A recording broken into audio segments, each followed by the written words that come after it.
Hi, I'm Ty Christoff-Tempesta.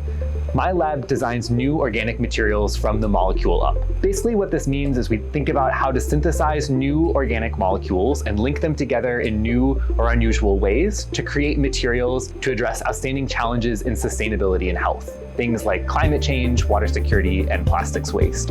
One way that we're thinking about this is how might we create alternatives to commodity plastics by designing small molecules that on one side come from renewable feedstocks and on the other side create polymeric materials that are infinitely recyclable or compostable rather than needing to be downcycled or landfilled like most plastics are today.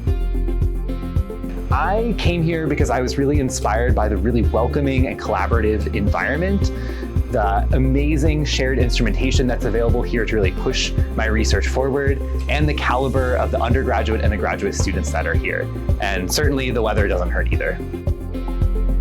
I would really say take the opportunity to get involved. For me, participating in research as an undergraduate and then ultimately a graduate student really led me to where I am today.